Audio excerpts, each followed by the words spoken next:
All right, so let's knock out the homework, shall we? Uh, Inverse and square root functions. So let's start with number one, simple sketches of the inverse. So I'm going to, what am I going to do?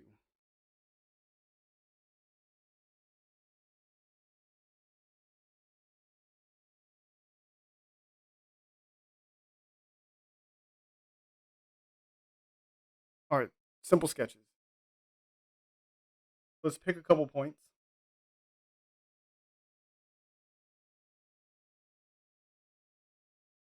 What's going on?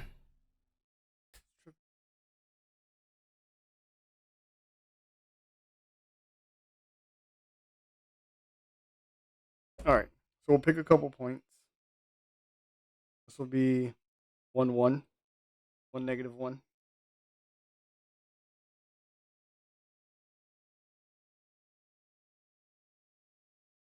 So it'll look like 1, 2, 3, 1, 2, 3, 4, 5, 3, comma, negative 5.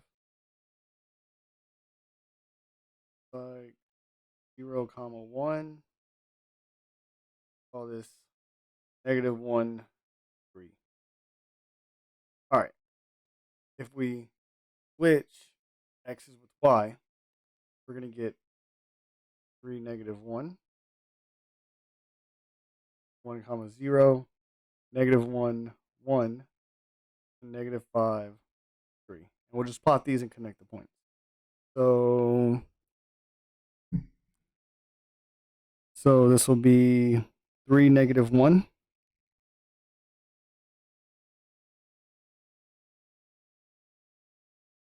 One zero, negative 1, 1,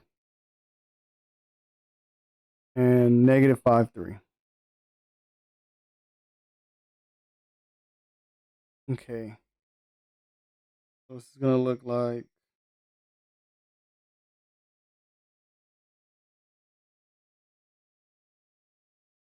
something like that.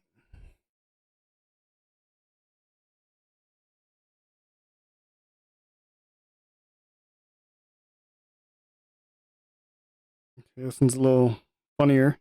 So this is going to be 1, 2, 3, 4, negative 4, 1, 2, 3, 4, 5, 6, 7. 7.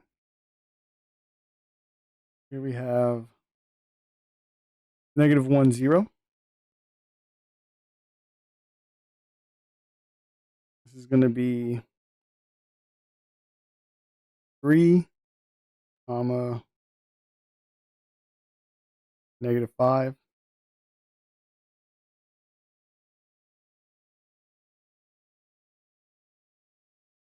5, comma, negative 2. We want one over here? Sure. But the arrow is going to be at negative 6, comma 1.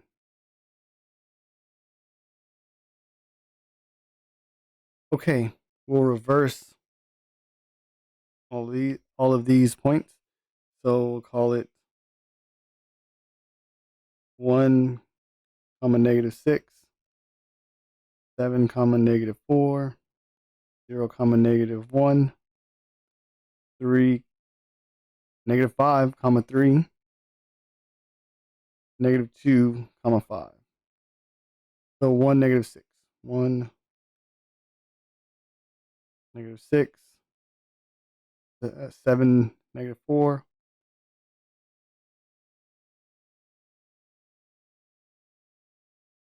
0, negative 1, negative 5, 3,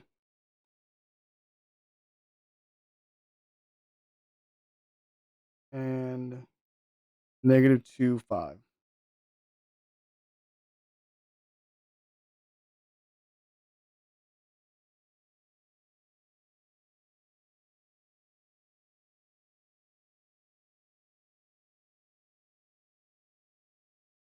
All right, so let's see. How is this going to look?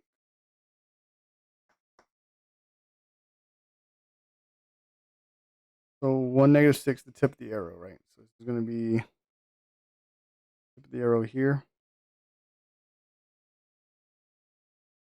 coming from this direction. All right, so it's going to come out this way.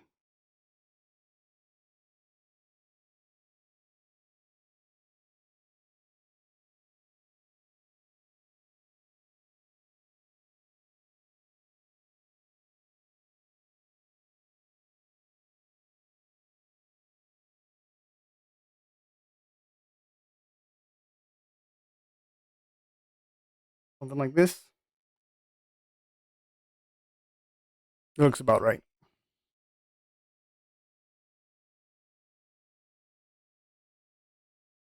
We want to do 3. I feel like we get the picture, right? You plot X and Y, and you just switch them. Since this is the square root section, we'll start with 0, 0. We'll get, what is this? 2, 2.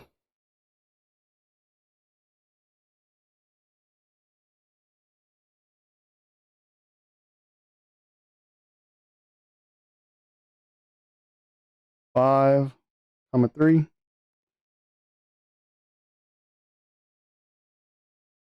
All right, so when we switch these, we're going to get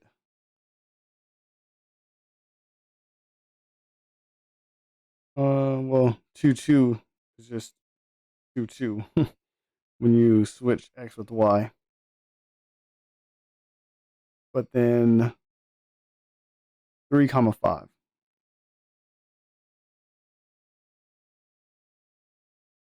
Okay, so I see what's happening. This is going to look like more or less like that. Not bad. All right, number 5. 5 and 6. Find the inverses of each relation and determine whether the inverse is a function or not. So, first thing we're going to do is switch the y's and x's.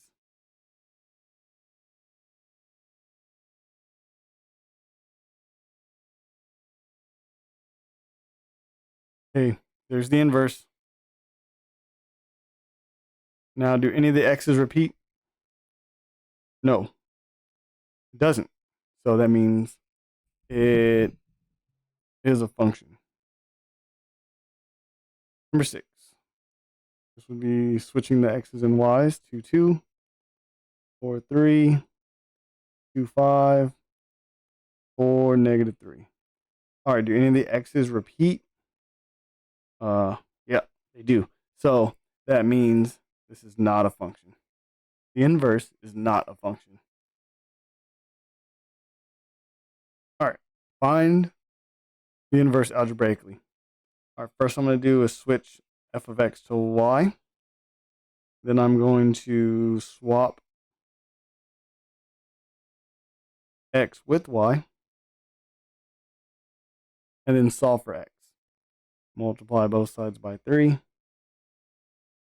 So 3x is equal to 2y minus 1.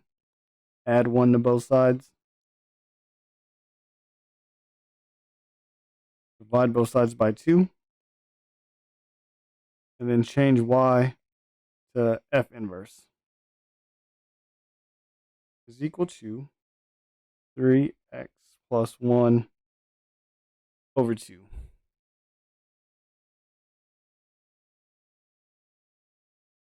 Number 8.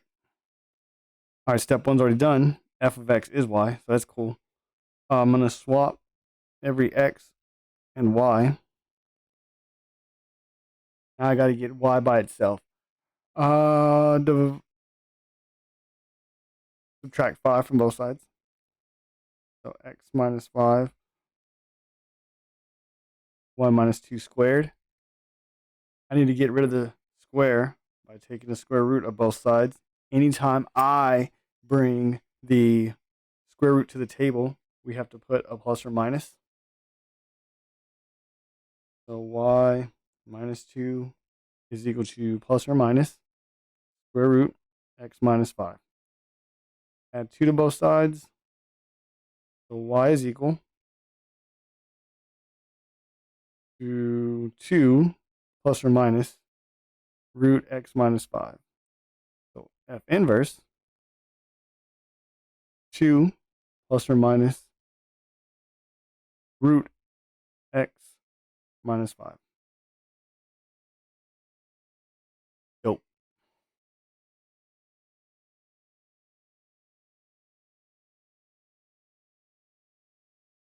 All right. What are the rules here? Algebraically find the inverse of each function.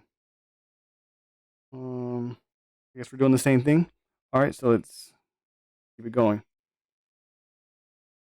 I'm going to switch x with y. Solve for y. We'll divide both sides by 2.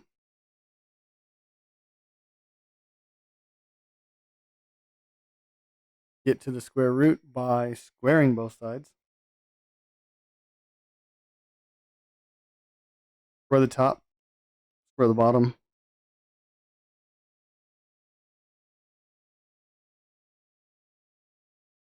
That unlocks the 3y. Divide both sides by 3. So that means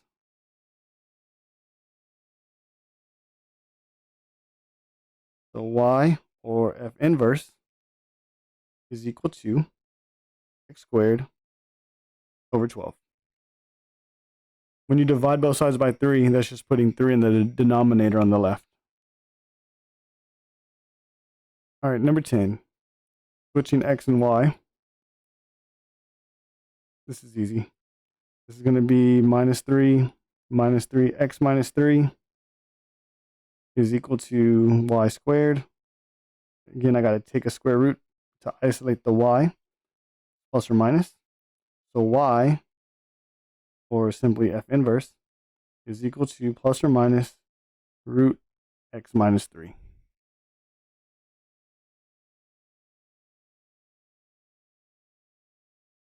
Number 11.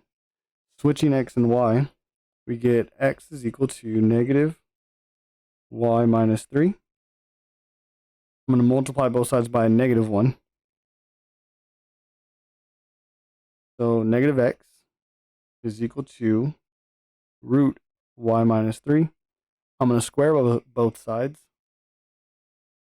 Notice the negative is inside the parentheses here. So this is going to be positive x squared y minus 3. I'm going to add 3 to both sides. Y, or f inverse, is equal to x squared plus 3. I feel like we get the picture. But let's be complete. Let's keep going. I'm not going to stop on you yet. So we'll switch x and y. Take a square root of both sides. So plus or minus anytime I put the square root. So y plus 7 is equal to plus or minus root x. Subtract 7 from both sides. So f inverse, because y is going to be isolated, negative 7 plus or minus root x.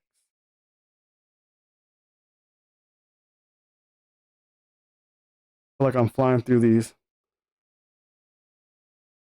Hopefully I didn't make a mistake yet. All right, so 13, let's see. Y, that's what f of x is. Then we're going to switch x with y. So x equals 1/3 y minus 1. Add 1 to both sides. X plus 1 is equal to 1/3 y. Multiply both sides by 3. So y, or f inverse, is equal to 3x plus 1. Do you have to distribute the 3? No, not in my opinion. But, it may not match the answer key, but, this is definitely the answer. It's a matter of who thinks this is simpler, or is distributing, is this simple? It's a matter of opinion, really. So either one of these answers will do. Okay.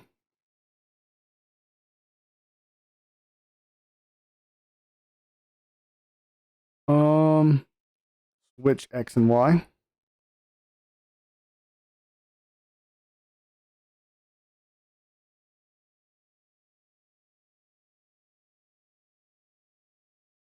switching x and y. Subtract 5 from both sides. So x minus 5 root 2y minus 3. I'm going to square both sides because I want to unlock the square root, or the part inside the square root. So I'm going to have x minus 5 squared is equal to 2y minus 3. I'm going to add 3 to both sides. So x minus 5 squared plus 3 is equal to 2y. And then divide everything by 2. We're going to get f of x inverse is equal to x minus 5 squared plus 3 all divided by 2. All right, if you could do the step that I just did right here, then you know how to take the inverse.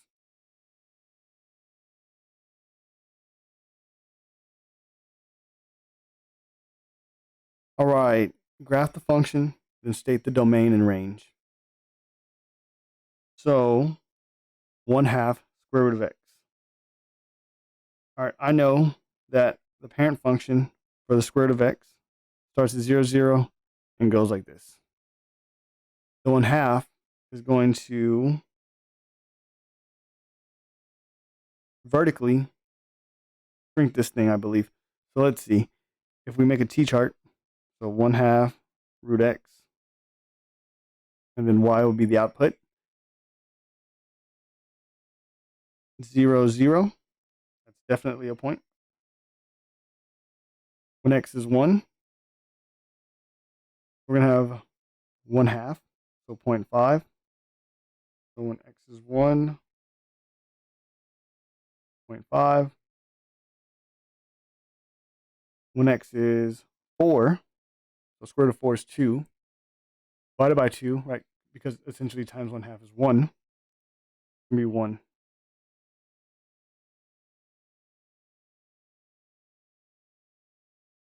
Do one more. Square root of 9 is going to be 3. 3 halves. So 9 and 1.5 basically. We'll do one more. So let's do square root of 16, which is 4. 4 divided by 2 is 2. So 16 and 2. And we said that this was going to be a vertical compression.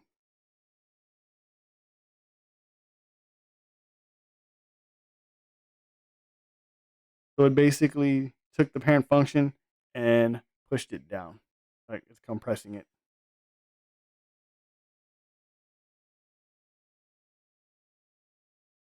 Okay, so we're going to have a vertical stretch and then a shift to the right and up. So let's think about that for a moment. It's going to go right 1 and up 3. So I know that the parent function is going to be shifted right and up. Let's get a couple of points. Do we need every single point? Probably not.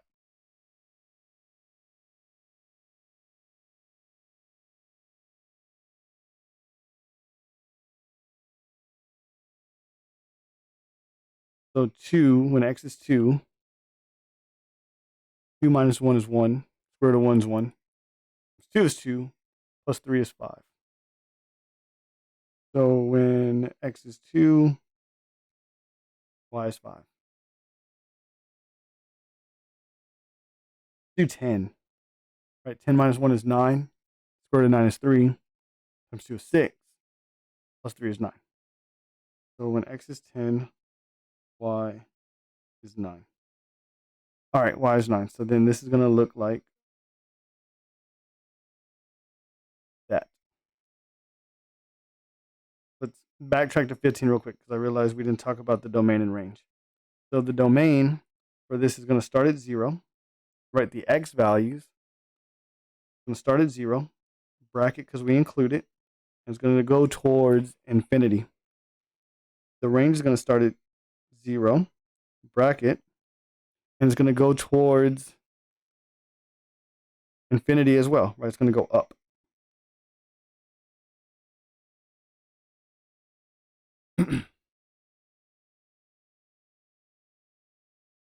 The domain for 16, x is going to start at 1, inclusive, go towards infinity. And the range is going to start at 3, included, and go towards infinity.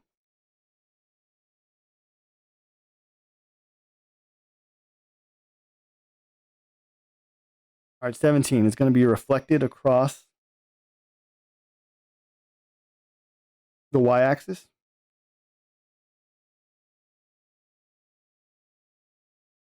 And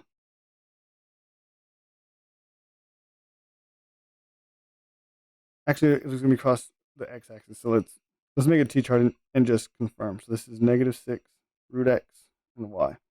So 0, 0. Let's do x is equal to 1. Right? If this is 1, then it's going to be -6. So yeah, it's going to be across the x-axis.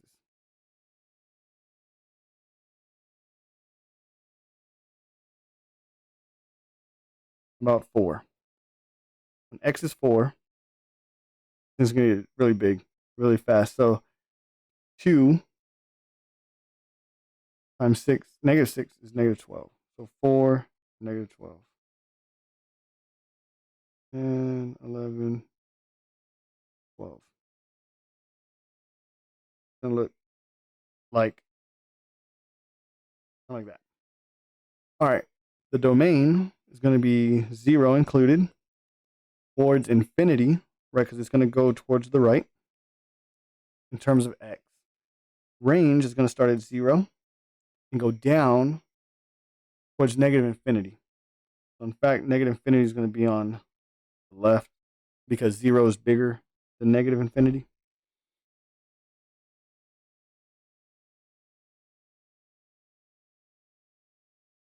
Okay.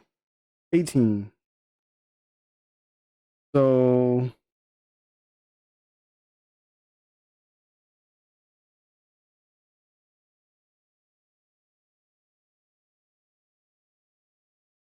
let's call it x and y.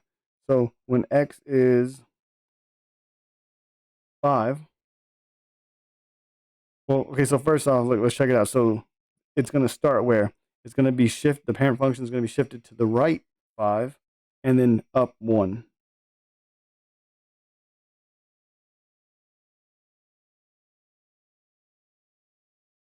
So when x is 5, 5 minus 5 is 0. 0, 0, 0. Anything times 0 is 0. Plus 1 is going to be 1. And that's exactly the point. Let's do when x is 9. When x is 9, 9 minus 5 is 4. Root of 4 is 2. Times -4 is -8. -8 plus 1, -7. So 9, -7.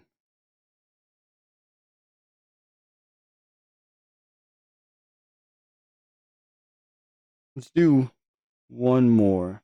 So let's see. If I want to make the square root to be 16, that means x needs to be 21. So 21 minus 5 would be 16. Square root of 16 is 4. -4 is -16. -16 plus 1, -15. So 21, -15. Okay.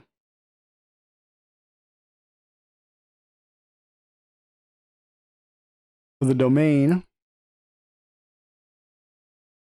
of 18 is going to be, the x's are going to start at 5 and go towards positive infinity.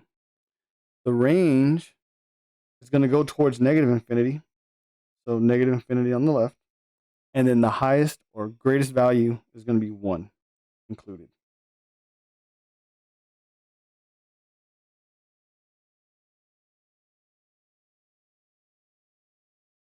All right, we're almost there. 19. g of x. So 0, 0 is definitely, because it's not shifted left or right. It's just, this is going to be a vertical stretch. So when x is 1, y is 9.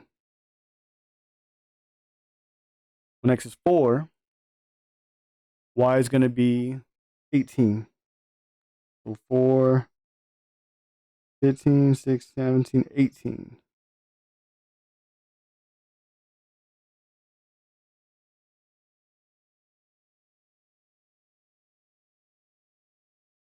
All right, the domain, x is going to start at 0, inclusive, towards infinity. Range, again, 0, towards infinity.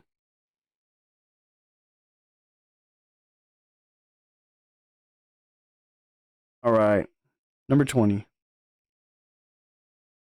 This is going to be shifted right 4, down 7.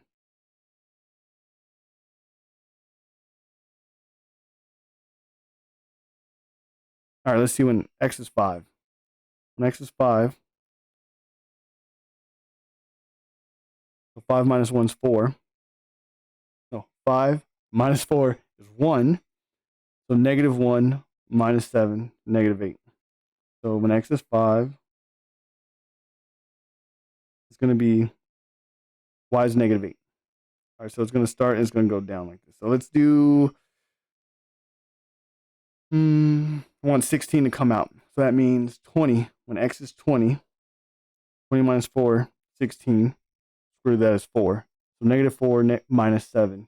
7, 8, 9, 10, 11. Negative 11. So 20, negative 11. 5, 6, 7, 8, 9, 10, 11. It's going to look like so. And the domain, in terms of x, it's going to start at 4, go towards infinity, and the range is going to, this is going to go towards infinity. So it's, we're going to say infinity, negative infinity is on the left, up to 4. All right. Find the domain and range of the function without graphing it. Explain your answers. All right, so let's think about this for a moment. We know that the argument inside of the square root has to be positive, right? It must be positive. Well, it could be 0, but then it needs to be bigger than or equal to 0. Let's think about that for a moment. X plus 5 must be bigger than or equal to 0. So x has to be, right, if I subtract 5 from both sides, x needs to be greater than or equal to negative 5. So we need to, so what I'm doing is, because I know the fact of the matter is that the inside needs to be 0 or bigger. So let's figure out where that happens. So I set the inside greater than or equal to 0. And when you solve it algebraically, you see that x has to be greater than or equal to negative 5. If it's negative 5, we get 0 and we're good. Anything bigger than that, negative 4, negative 3, 0, right? Anything that goes into x will make a positive number. So the domain is going to be negative 5, inclusive up to infinity. In fact, this was the inequality notation, and that was the interval notation. In my explain how you found your answer, well, I'm verbally doing that. So the range is going to be